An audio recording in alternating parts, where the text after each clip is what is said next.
All right. Hi, guys. I don't think anyone's here, but I am Impulse streaming today. If you are on this chat and you can hear me, just leave a comment below. Hi, guys. Cool. Oh, cat. Sorry, my cat's trying to push my setup here over with my laptop. Yeah, so today I kind of just decided to impulse pop in and say hi and talk about something. And I was thinking finances could be a really fun one to do because I feel like a lot of people don't know very much about like how much wildlife biologists make or environmental science people, like retirement planning, student loans is a huge one, like how much money to take off or to take out on student loans and not get yourself too much into debt, but also like fund your education. And I think not enough people talk about money. So I kind of wanted to just chat about it today. If you are watching this live, I will just drop any questions you have in the questions Q&A box. I do have, sorry, not wine today. I have beer. So hopefully that's going to have to make do. Someone says, Beth, you already got your wine. Very nice. So I'll take questions on like financial stuff because that's the theme. But if you have other questions, just let me know. But I'm just going to kind of like touch on that theme for people who are watching later on tomorrow or the next day. I'm going to start by talking about very quickly my financial situation when I graduated university and also when I started paying off my student loan debt. And if you guys have seen my videos, you probably already know that like I took out student loans during school. So I took out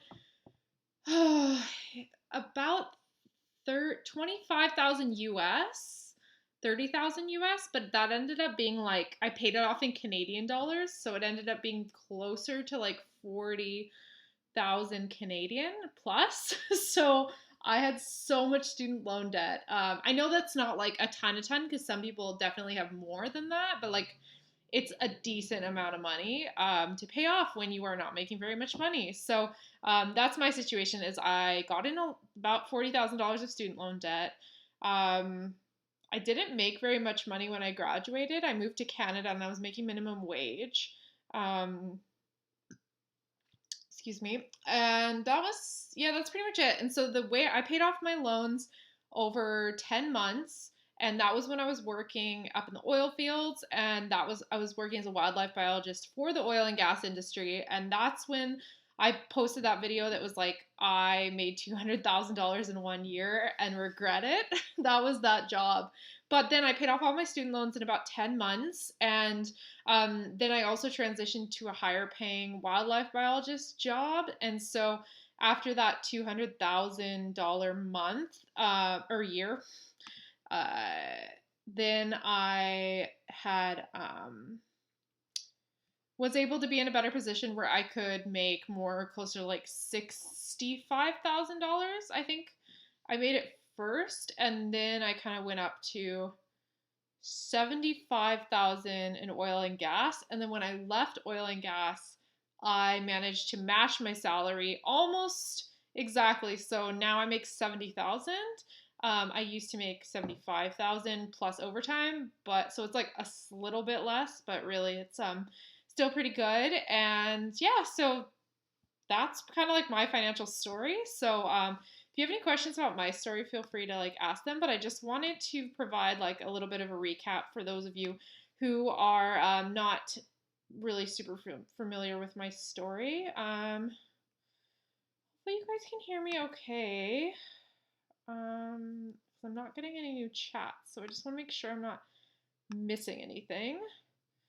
So I can answer some of the questions that I got. How hard is it to find a permanent job in the field? And the uh, answer to that one depends on where you are and what kind of job availabilities there are in your area. So for some places, like it's going to be extremely hard to find a permanent job, especially when it's like I'm thinking about my friend in Lake Louise who lives in like a ski town, and all the jobs there are seasonal, except for like two positions as a permanent biologist.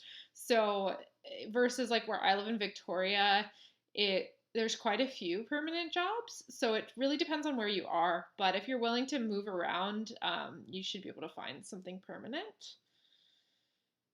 Any recommendations on how to become an environmental consultant? I was an environmental consultant for 5 years, and I found there is a lot of seasonal opportunities with consulting.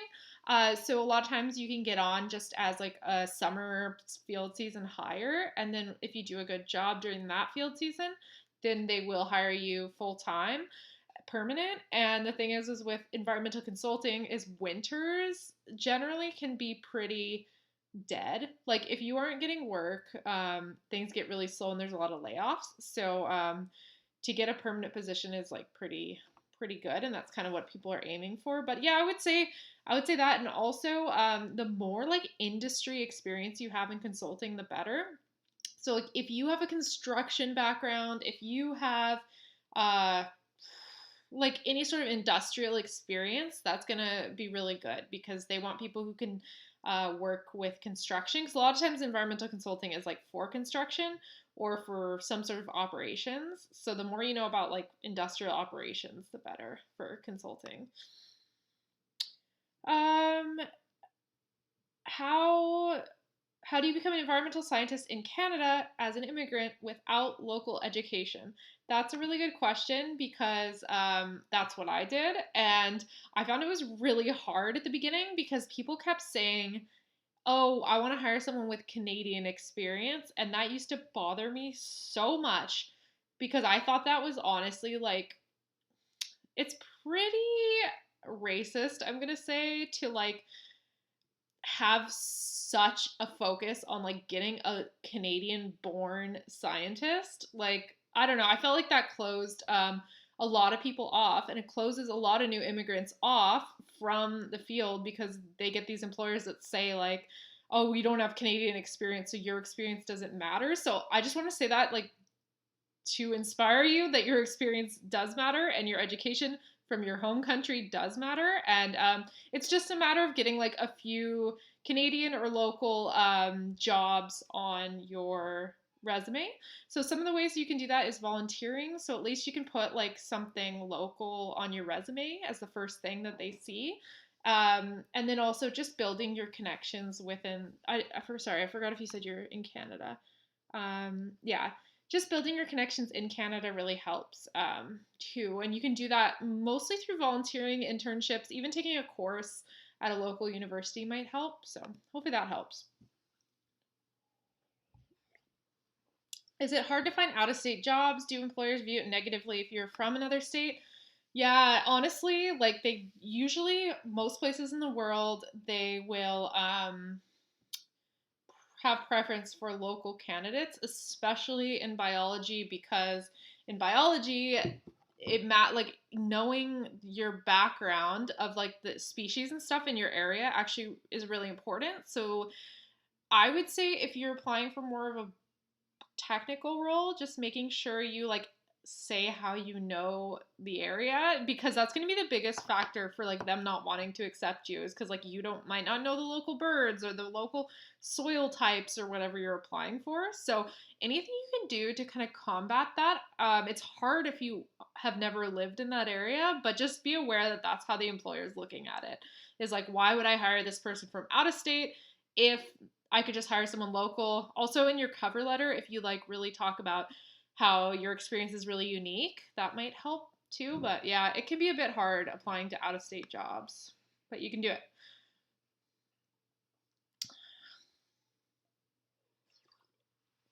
Has your career gotten you very homesick?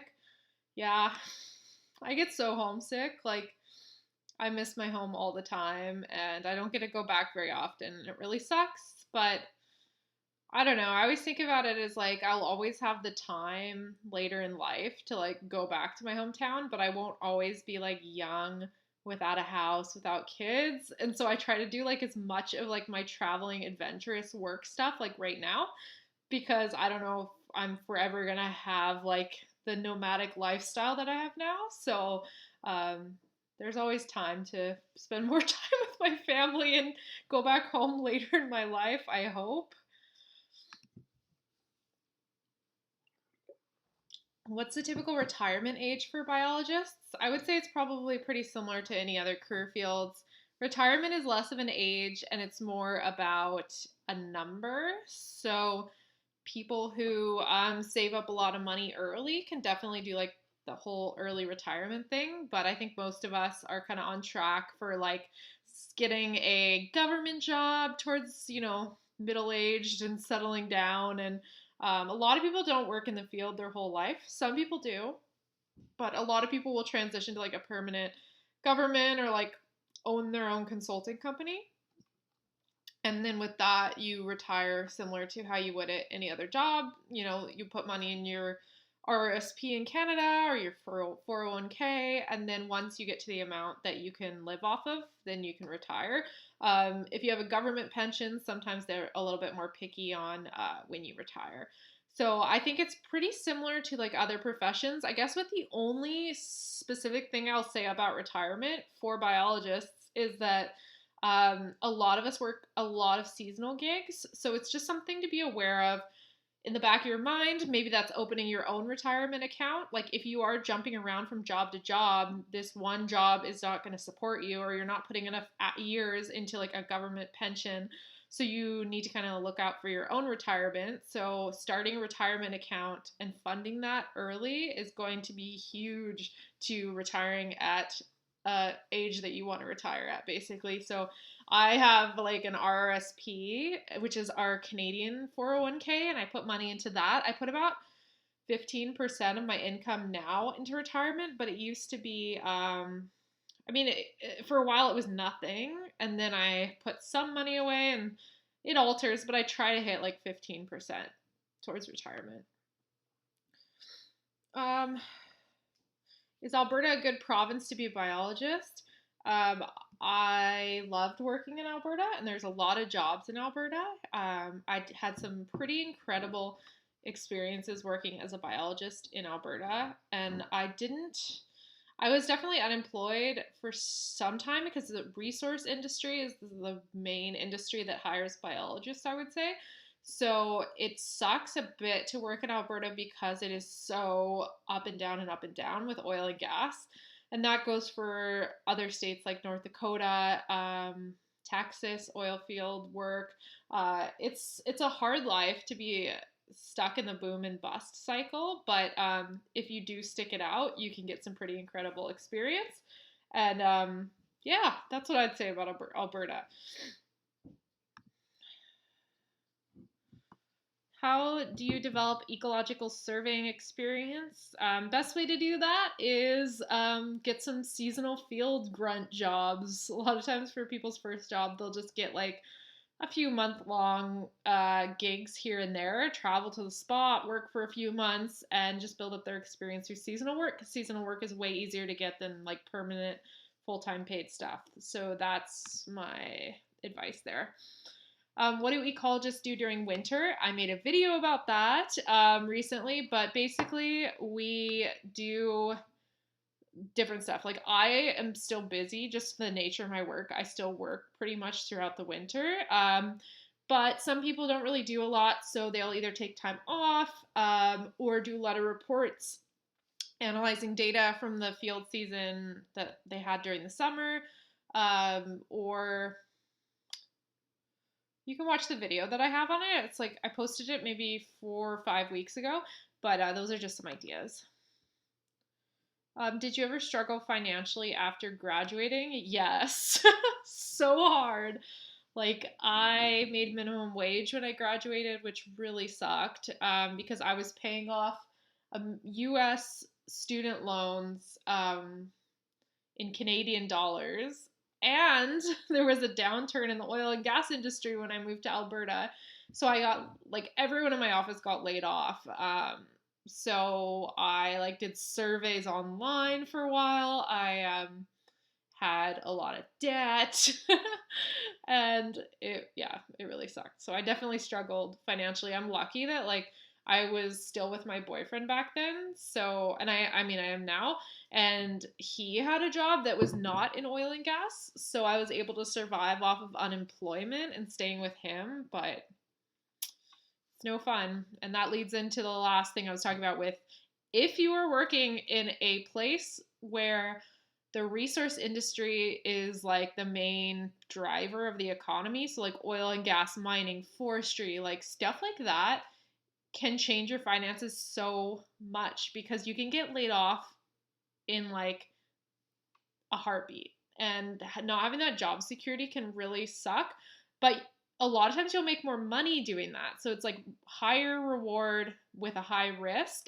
So many people would squander away their money and buy expensive cars as soon as they got the first big paycheck. And I always did okay because I was throwing all my money into savings, and like you can sleep so much better at night if you have $5,000 to $10,000 in your bank account where you know you're not going to um, get evicted if you can't pay rent for a few months.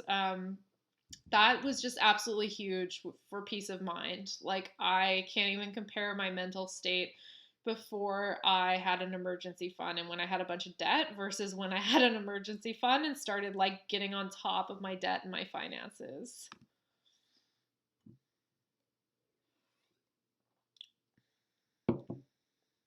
What kind of certificate do I need to go into the environmental industry as a new immigrant?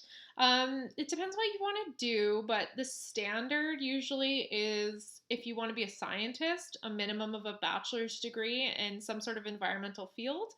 If you're more into doing like a technician type of job, so just like really entry level work, sometimes a 2-year diploma would be fine for that. Or another idea is if you're interested in computer stuff too, like spatial modeling, you can get a GIS certificate, which is super valuable. That's less field work, but there's a lot of taking like environmental data and making models and maps and analyzing it on the computer. So if you want to do that, you can do a GIS certificate. So those are some ideas. There's a bunch of different options, but if you want to do like more what I do, I would look at getting a bachelor's degree. Did you feel confident that you had enough knowledge to be autonomous at work just after graduating, or did you feel like you had imposter syndrome when you started your career? I still have imposter syndrome. Like I don't know. I'm getting better about it. It used to be really, really bad, especially when I was in the oil and gas industry, because everyone made me feel like an imposter in that industry, just because that was like the nature of like the people that I worked with and stuff. Like it's just so cutthroat. But no, I felt like an imposter all the time. It did help once I got a really solid understanding of my species, like with the type of work that I did when I had just moved to Alberta and I didn't know like basic species. That really like got me down a lot and I felt like an imposter, but it did improve once I got a few years of surveying under my belt. So, but everyone still feels like that. Like we're all just making things up as we go. Like there's no one way to do things and there's always different ways to look at stuff. So even if you don't have the same you aren't saying the same things as someone else, like it doesn't mean that you're wrong. That's hard to say in the sciences because in the sciences like you can just be straight up wrong, but like having a good attitude, accepting when you're wrong or when you need more information and making sure that you look it up and get the right answer for people, just working with integrity is what I would suggest. Yeah. And a lot of times you will start out like no one's going to expect the person who just graduated university to like independently produce super meaningful work that like doesn't need any review. Trust me, they are going to want to review your work and have you kind of start out like with a senior biologist like that you shadow for a bit. I know a lot of times they will throw you to the wolves a bit, literally. But most of the time, you will get some form of review of your work before it goes out. Um, Do you have any advice to become a wildlife biologist? A lot of my advice is like in my videos. So I would check out my career series playlist. That has like all of my advice. And I have shorter videos too if you just want short, digestible bits. How many years do you think it will take to have a decent salary and a permanent job in the biology field? It's pretty hard to say. Like, for me, I got a job in the environmental field 6 months after graduating university that made $48,000, which I thought wasn't that bad. But it was not like my dream job. So you could probably find like a permanent job in the environmental field pretty easily, but it might not be your dream job. You know what I'm saying? Like, or you could find like a dream job, but it's only seasonal. So like you will find something if you graduate with some like internship and volunteer experience.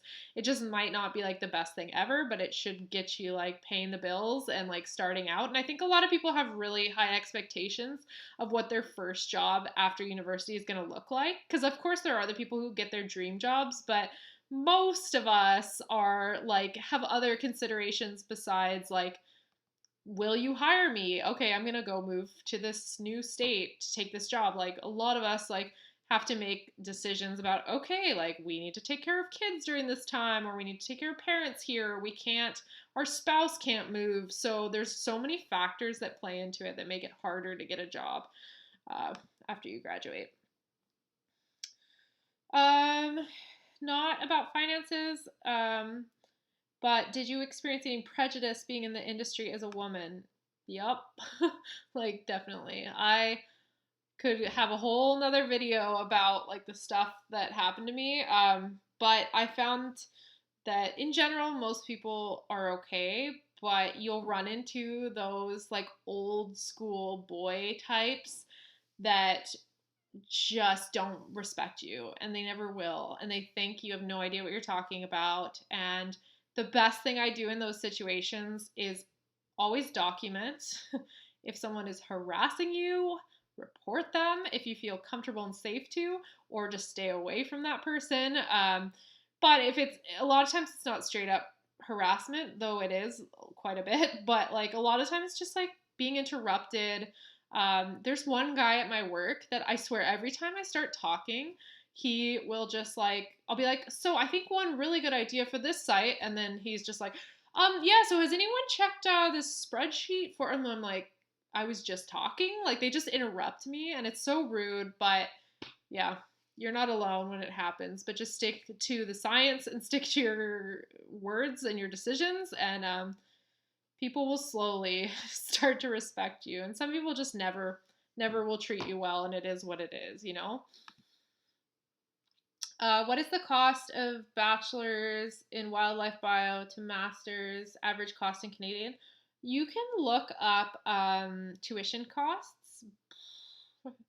I don't know. Average per year for school is like, they're really such a big variety. $20,000.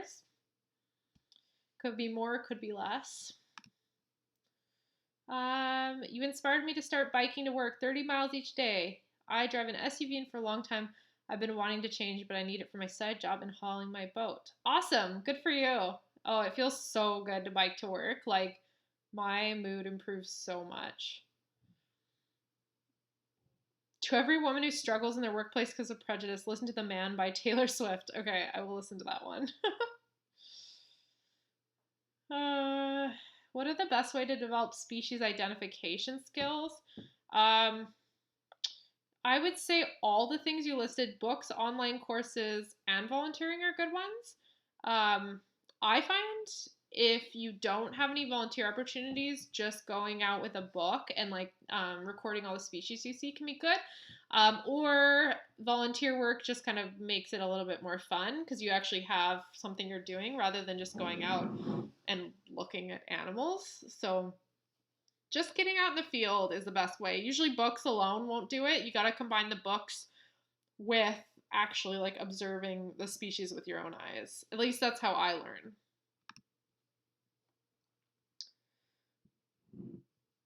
Man, I'm so mad that now my audio is working fine, but when I had Connell and Elena here a few weeks ago, that no one could hear me.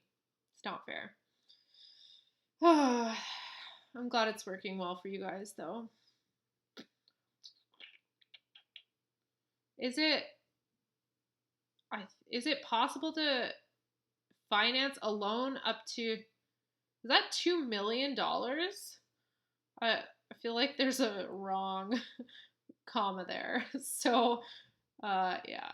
Um if it's $2 million, no, you can't get a loan for that in Canada for school. Are there any careers that are a mix of business and science field? Yeah, there are. I'm just trying to think of what the main titles you would see would probably be like environmental planning.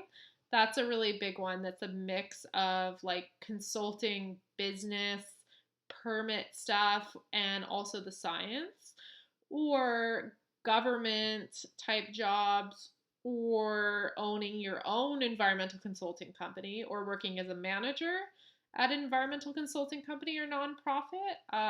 Well, probably not nonprofit, like a organization would be what I'd look into. Yeah, there's quite a bit of like business stuff. Like even right now, I'm doing some like financial stuff at work, and I honestly hate it. Like I hate the business side, but there is a lot that you end up having to do, especially as you move up towards like a management level job relating to business. Um,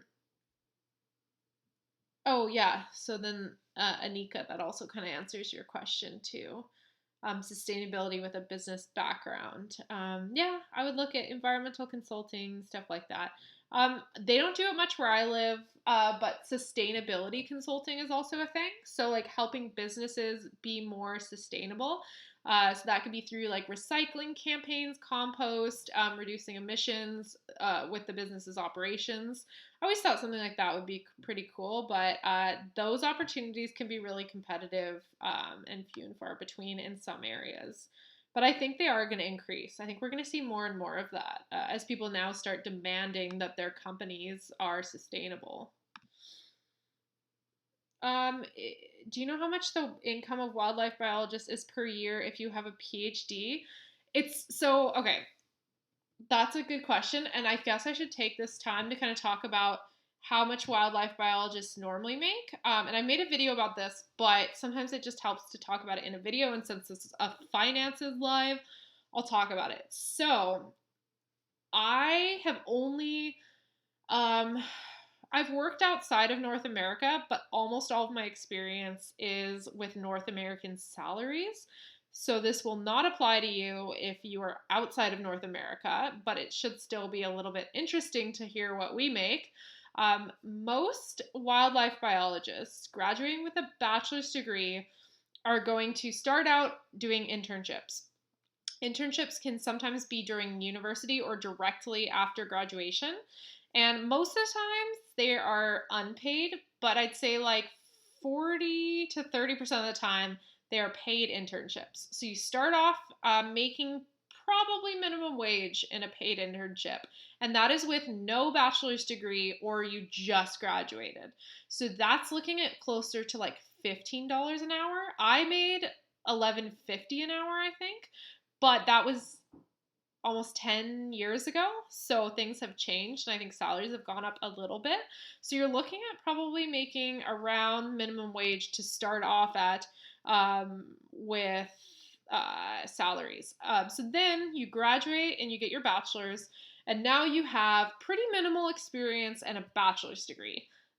That level, you're probably going to make minimum wage to around, the most I've seen anyone start out with like very little experience was $50,000 yearly, and that was in oil and gas. So that's actually like pretty high for a very first starting salary. There's of course exceptions to this. People make more than that all the time. People make less than that or nothing all the time. But I'd say standard around 30,000 to 50,000 for your first few years when you still have to be supervised quite a bit, Like, while that might sound like a not very much money, think about the fact that like someone's pretty much having to review all of your work when you start out because you don't have that level of experience yet to create independent work. So once you get to the point where you are producing independent work, you're able to work independently, have really good reports, know what you're doing without a lot of hand holding, then your salary is going to start going up more and more. With a bachelor's, I generally see it maxing out at a certain point, probably around 60 to 70 thousand dollars. You start hitting a ceiling, and like I said, I make around $70,000 right now. Um, and so to break above the $70,000 barrier, you either need to go on like oil and gas, working directly for an oil company type of job, very high paid, start your own consulting company, and then managing more employees, or being like a super high level manager and just getting around all the other education and experience requirements with just like sheer amount of experience. So generally I see kind of people max out around that. Okay, sorry, I'll go a little faster. Master's degrees often will not add much more money to your salaries from what I've already given, but you won't max out as quickly. So you have a bit of more of an opportunity to get some of the higher level jobs. But that's even hard to say because bachelor's and master's degrees are pretty similar playing field. Like the master's degrees helps and it's starting to become a new standard, but it doesn't like increase your salary like crazy. PhDs are a weird one because a lot of times I'm working the same positions as people with PhDs. So it's the same thing. Like it won't like drastically increase your salary, but a PhD level person is going to be much more likely to get a job as like director of wildlife for the Alberta government or something like that. I don't know. Even that is like there's a lot of caveats to that, but the PhD just really improves your career ceiling. You don't max out as quickly, so you do have an opportunity to make way more money, but in no way is it guaranteed. And often PhDs can hold some people back when they have no experience outside of academia because if you leave academia, the PhD isn't as highly valued in industry. So hopefully that helped explain some of the different career amounts of money you would make at each step.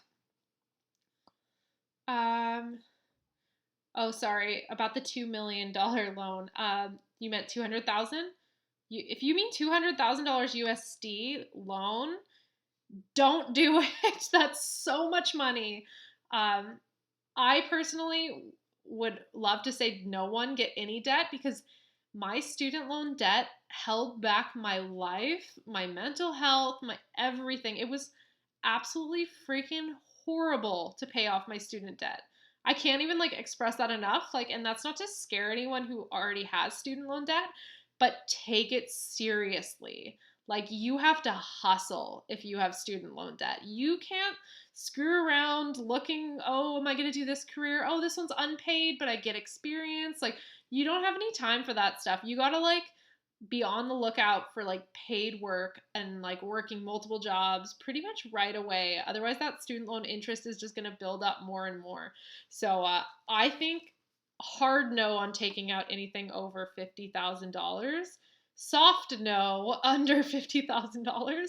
If you're over like $80,000, I don't mean to scare you, but like I would just take it very seriously because that can hold people back for a really long time. And that could also impede what type of job you want to take. Say you have $100,000 of debt and you want to work at a nonprofit. Like, if they don't pay enough for you to make your minimum payments, you can't take that job. You have to find something that's going to pay more or be working like second, third jobs. So that's one of the things that really sucks about having student loan debt is you can't always just like follow your dreams after graduation or take unpaid work. You have to really be on top of those student loan payments.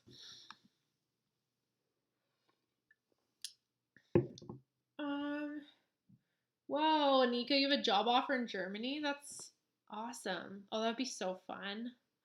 Congratulations. Do you know what happened to the guy in Mexico with the monarchs? I don't know if anyone really knows what's the current state of like the investigation is, but yeah, all I know is that him and his colleague were their bodies were found and they think it's associated with something because they both worked at the monarch sanctuary. So I mean, I obviously don't know like much about the case, but it's a really freaking heartbreaking one. Like it's really sad. And there's a lot of environmental activists that are in life threatening danger all over the world, like, which is absolutely terrifying and heartbreaking that people are being killed for standing up for the environment and what they believe in. But let's just say destroying the environment makes you a lot of money, and anything that gets in the way of people making a lot of money is going to create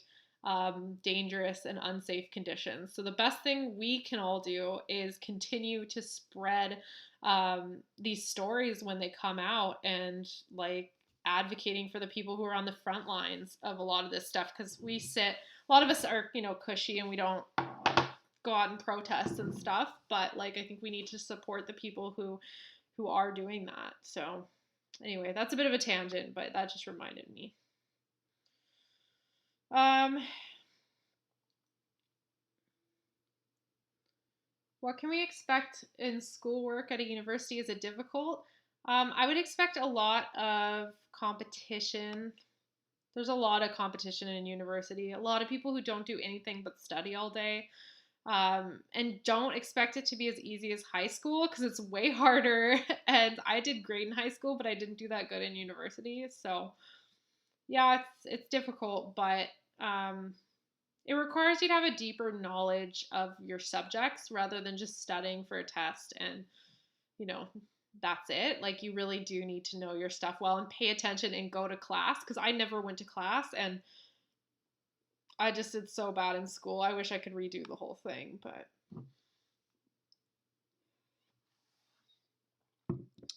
you deserve more subscribers. Thank you so much, Rycon Blair. That's very nice.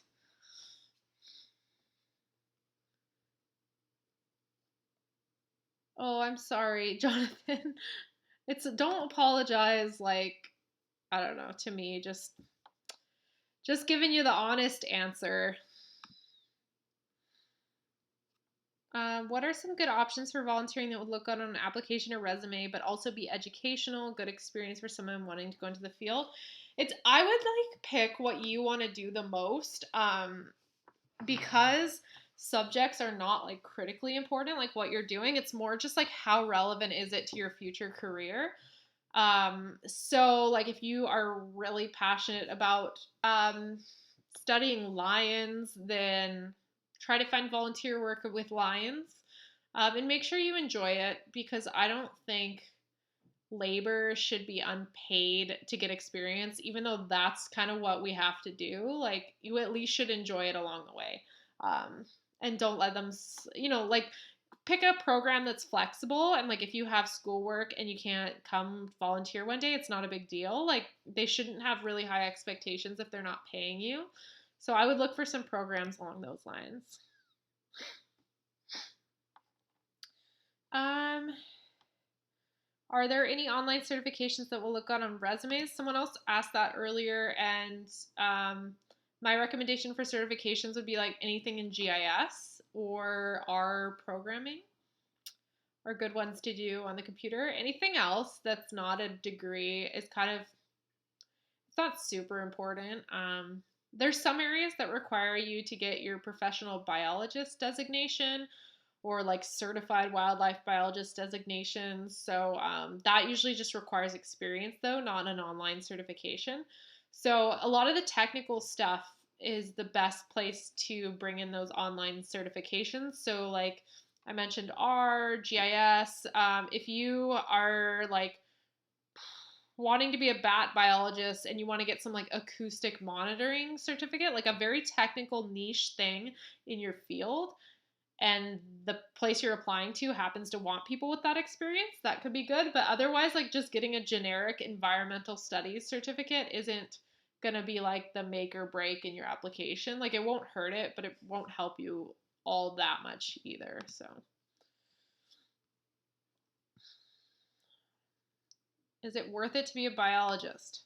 That depends all on you. Some people, they don't think it's worth it and they drop out of the field because they have trouble finding a job and they realize they're just not that interested in it. There's a lot of people who leave the field for totally understandable reasons. But I think if you really are passionate about the environment, you love like science, biology, nature, learning, you're flexible with your lifestyle and willing to try it, I think it's worth trying because otherwise you're always going to wonder like should I have gone for it? And I hate that feeling of when you are questioning yourself about whether you should have done something or not. Generally I just do it and then figure out if I like it later because you can always switch out or change to like something that's slightly different, especially if you have kind of like a general degree like ecology or environmental science.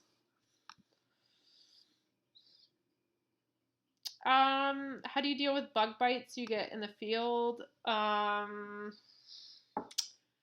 get so many bug bites. I have a bug net that I wear on my head, and I sometimes can wear bug spray, like a natural bug spray, but if I'm working directly with animals, we actually can't use DEET because it's harmful for animals and it's not that great for humans either. There's also like a biologist in my program who's allergic to it. So I generally just go for head net, full arms covered, legs covered, neck covered with like a buff, and loose white fitting tops and stuff help. You can also, if you're really in a bad area, one trick that I did when I worked in the Amazon was I did a tighter base layer clothes, like a wicking material on my base. And then on top of that, I had a super loose white, like linen shirt. And I think there's something like the bugs didn't like the white. And when it's loose fitting, if they drill through your shirt, they don't get your skin because it's just kind of like baggy and loose, or they won't be able to get through the loose top and the base layer. So those are some of my tips for bugs. Any advice picking a specialty? Yeah, I did do a video on this, but I'm trying to remember what was in my video. Oh my god, I'm blanking out.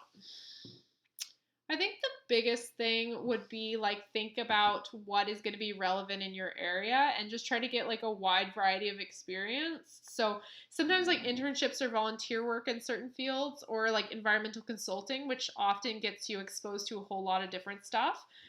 Those can be kind of good things for picking a specialty. And I think a lot of people think they need to pick a specialty really early, like especially wildlife folks. Some people come from it as in they major in wildlife and will only ever always do wildlife. And just as someone who's personally lived through a lot of recessions and economic downturns and layoffs, like I really like the path that I went, which was getting an ecology bachelor's degree and specializing like at the experience level, like as being a consultant, and then slowly getting more and more wildlife experience until I took a full wildlife job. Some people don't want to do that because they only ever care about wildlife, but my staying as a generalist and specializing later on actually worked out pretty well for me. Those are some things to think about. Oh, here's a good one. Wondering what you think about getting a master's. I know everyone says it's needed, but not only is it more student debt, but sometimes I just want a bachelor's and to be done with school. Same. Let me just plug in my computer while I answer this. So, with the master's degree, it's starting to become the new normal, as in a lot of jobs expect a master's degree, which kind of sucks because I didn't want to do a master's degree. I was so burned out from school. I had no desire to do it. I applied, but I'm glad I didn't get it because it wasn't the right choice for me. But I would just recommend just doing your like trying to do fine without your master's. Like no one's forcing you to go right from your bachelor's to your master's degree. You could always just start working in the field with a bachelor's, see where you're at, see if it's holding you back, and see if you like it, and then just do your master's later, if at all. Because that's what I did, and I'm doing fine. And I still haven't like said I'm never gonna get a master's. It's just like just not right now. So I would say just like try to work without one and see if you need it. And you are going to get so many more jobs if you have a master's degree and 2 or 3 years of field experience, even if it's low level, versus someone with a bachelor's degree and a master's degree and no experience. Like, there's kind of no point of having the master's degree for industry jobs if you have like zero experience in the real world. Sorry, not to say that like graduate school is not the real world, because that's not true. But when I say the real world, I mean like industry. I'm trying to stop saying that because that's offensive, I think, to people who are in academia. But it works so much different outside of academia. And I find a lot of people go from academia, like PhDs with no experience outside of academia, into industry and government and have a really hard time adapting to how things are done. Um, any field combining chemistry with wildlife botany or wildlife or botany.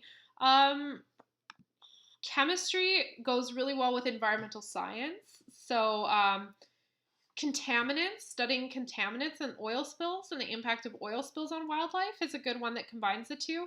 Water quality and aquatic biology requires like some of the stuff that works more with water quality and how water quality and toxicology work hand in hand, and ecotoxicology are really good ways to have more chemistry. So any sort of ecotoxicology job would be combine those two things. What are the oil companies that I could get into after graduation? Sorry, I forgot if you said you were in Alberta or not, but there's quite a bit. A lot of times with oil work, most environmental scientists work with a consulting company that works for oil and gas. So some of the major consulting companies in North America are Stantec, AECOM, Golder Associates, Jacobs. Those are some of the big ones, but then they often will hire people to work for oil companies and kind of contract stuff out. So I would take a look at some of those companies. But yeah. Must be hard not to be able to use bug spray in Florida. That sounds like a nightmare. Yes. What is job security like in the environmental field? How does that vary among different areas in the environmental science realm? Job security really, that's kind of a hard one because it also depends on industry. Like I was mentioning, the job security of someone in the oil and gas industry in Alberta is going to be much different than someone working for government in a very like liberal pro-environment state like California. There's a huge variety of job security. You can have jobs in the environmental science field where you are laid off just with no notice, or you'll have jobs where you have been working there for 20, 30 years. The advice I'd give around job security is just never get comfortable. I know that's stressful, but like always just assume that like layoffs are going to happen anytime soon. So be financially ready with savings and a plan for what you're going to do if you get laid off. And also like continue to show your worth even when times are good. So if you are getting a ton of work and you're starting to get lazy, you're starting to kind of get more like comfy. Oh, I'm going to just get that $60,000 car because I can afford the $400, $500 payments because I have a good job. And who knows? Like, I'm probably going to have this job for the rest of my life. Like, no, don't do that. I'll be the person right now to tell you what I wish someone told a lot of different people was that like nothing good is for certain and nothing good is going to last forever. Just always be prepared for a rainy day, emergencies, and not everyone can do that. Not enough people make money to have an emergency fund, but just at least be thinking about it because nothing is permanent and guaranteed. Do you recommend to go to Africa, the Amazon, to work abroad for like 2 to 3 months? Sounds fun. Do it. I think anyone who can go abroad and gets jobs abroad should totally go for it. How's the adjustment to the north again after California weather? Um, hey, it was like +8 degrees Celsius and sunny the last week here. So, and I also swam in the ocean a few days ago. So I posted on my Instagram my beautiful sunset weather, but yeah, it's actually really beautiful weather. And I had on my to-do list today before I decided to do this live was I was going to start my seeds for spring and start planting some of my spring plants. So I'd say it's almost pretty much summer here.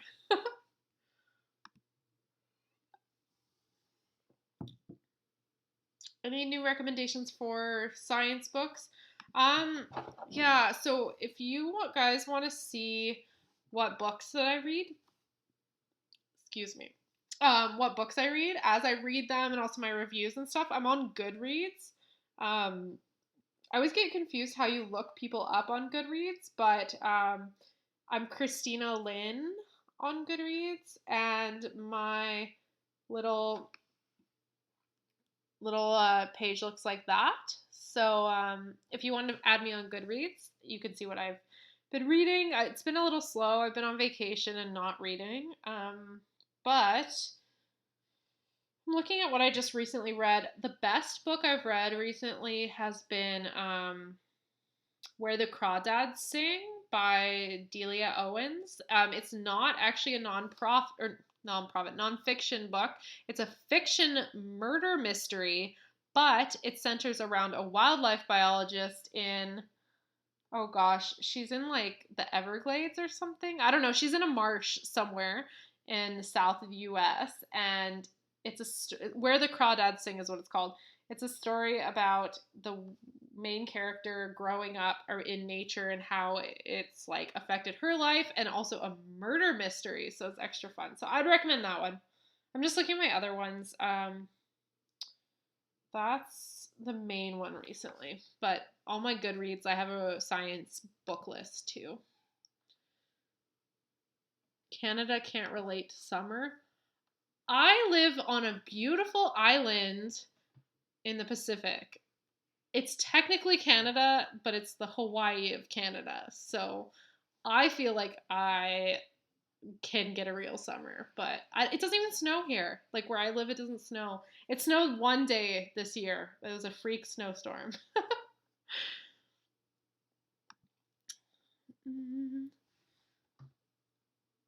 What's the best way to gain work experience in an environmental field while studying abroad?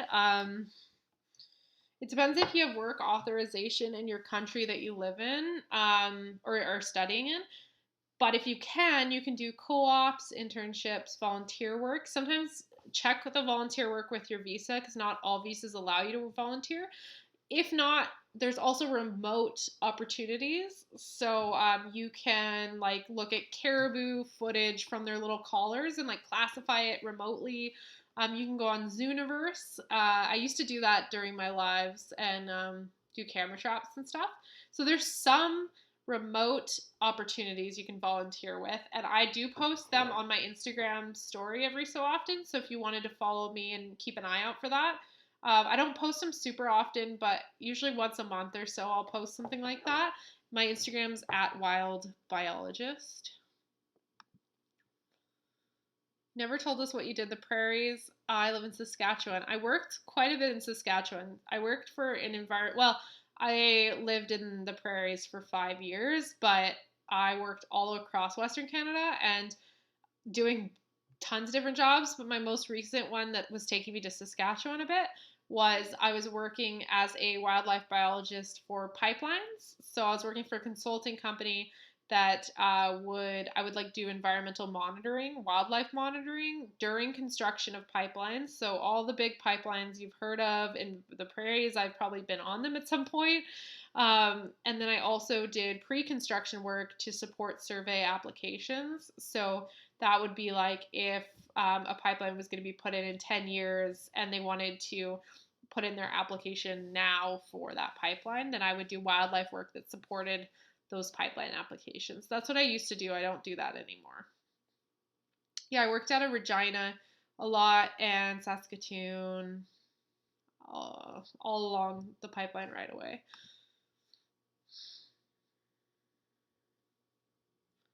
I've always wanted to be just like Steve Irwin. I know Steve Irwin inspired us all. Parvesh Mehra from India. Hi. Whoa, only one day in the next 10 predicted to be rainy where I'm starting. See if it changes. Yeah, it's been like unseasonably warm and sunny lately. So I think you're coming to Oregon at a good time. I don't live in Oregon, but, somewhat nearby. Okay. I think I'm going to go for another 5 minutes or so, and then I'm going to call it a night so that I can start my seeds. If you have any other questions about anything, let me know and I'll try to answer them in the last few minutes that I have. I'm trying to think of finances of what I haven't talked about. We talked about retirement. We talked about student loans. What else did I have on my title? Income. We talked about income. Good night, Amado Sanchez. Yeah, that's pretty much it, I would say, as far as finances go. The last advice I'll give for finances is wildlife biology is not a highly lucrative field that people go into to make a lot of money. This is a field where there's a lot of really, really passionate people, a lot of very experienced and well educated people. It's also one of the fields that attracts a lot of people who do PhDs like for fun. And so it can be hard to find well paying work. It's not impossible. There are just so many people that are willing to take advantage of how fun wildlife biology is and like not pay people to do meaningful work. So make sure you know your own worth. And I mean that in ways that you may be underpaid or you may be asking for too much. You need to really look at the market rate for different levels of environmental scientists where you live, what is normal, and then think about how much value you will give to that firm if they hire you. So if it's a nonprofit, you might be willing to take a lower salary. But if you get a job with like an oil and gas company and you are an independent biologist doing good work and working very hard, do not let them underpay you. Like make sure you know your worth. You don't be afraid to even ask like close friends who work in this field how much they make, because it might be like uncomfortable, but like just knowing what other people make and talking about finances with people can be so eye-opening because you might realize you're getting so underpaid. So of course you need to approach it like very sensitively, but sites like Glassdoor can help you look up salary ranges for your city. Yeah, and just make sure that you are being paid fairly. And a lot of times that's done at the negotiating table. And I know how hard it is for entry level people to start negotiating before they get their first job offer, but everything is negotiable. I've negotiated in jobs where people have insisted there's no negotiating. So just try it. Because it's so hard to get a raise once you're already in the job. But when you negotiate at the offer table, then you're much more likely to make more money. And everyone else is negotiating. So if you don't negotiate, you are not going to be making as much as everyone else. So don't be afraid to do that. Keep in mind I'm talking about North America. Might be different in other places, different cultural stuff. But those are some of my main pieces of advice for finances for people who are going into this field. Okay, I got a few more questions. How can you buy affordable field gear? Boots usually can be provided by the employer, or they will give you like $200 to go buy a pair of boots. Equipment a lot of times will be supplied by the employer, but you are usually responsible for your own pants, t-shirts, long sleeve shirts, rain jackets, rain pants, stuff like that. Go secondhand. Like if you were just starting out and you don't even know what you're looking for in gear, just go secondhand. I had like $5 rain pants from Goodwill for like 5 years. So you'll get the crappy stuff at the beginning and then you can slowly upgrade as you realize that you might need something better or know what you're looking for. Um, is it possible to get a wildlife biology job with just a lot of volunteering internship experiences for someone who has a non related degree? If you have a vaguely related degree that's like somewhat environmental or somewhat sciencey, you'll be fine. But if you have something that's like creative writing, it's going to be difficult. It is possible, but you will find that almost all jobs require a bachelor's degree in something environment related. So if you don't want to go back to school, it might be best to pursue one of those jobs that are not technical scientist jobs, but are still in that field. Environmental planning, I've worked with environmental planners with unrelated degrees before. Like manager at a consulting company. The jobs that are less technical are going to be much more forgiving about non-science degrees. So any of the like sustainability consulting stuff like that, or field grunt jobs. Like when I say field grunt, I mean like entry level technician jobs where it's like you go to travel to Hawaii to take data about sea birds and write it down, and you're just in the field all day with like very little like high level responsibilities or management type stuff. And I love those jobs. Those jobs are some of the funnest ones, but you just have to start out like not making very much money. But you can get some experience there, or at least have some direction of where you're going. Yeah, and Wanderlust also. Yeah, I've worked with field biologists who got art degrees. That's really good to hear. I have worked with some, but definitely most of them had a science degree. But that's another thing that shows it depends on the area that you're working in, depends the type of work that you're doing. Oh, like a biotechnology job is like that. I wouldn't even say that's a non-related degree. That's like a very related degree. Maybe if you're doing wildlife, it's like slightly.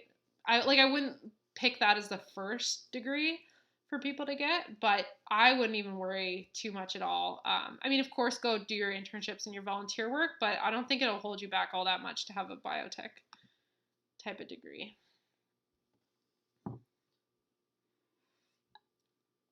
Cool. Okay, guys, I think I'm gonna probably wrap it up here, but thank you for watching my impromptu live. If you're watching this and you're not yet subscribed to my channel, if you could hit the subscribe button below, it really helps me out and helps YouTube promote my stuff to more people. And thank you for joining me. And if you have any questions that I didn't answer, I'm not great about replying to comments. I've actually as my channel's gotten bigger, I've been having a hard time not replying to every comment because it just takes up too much of my time. But the best bet at getting a response is to DM me on Instagram at Wild Biologist. And I'm just going to drop my Instagram handle in the chat here. So you can DM me on there, and I usually reply to those ones the best, but try to ask a specific question. A lot of times, I can't answer the questions that are just like, how do I become a wildlife biologist? Because that's my whole channel is answering that.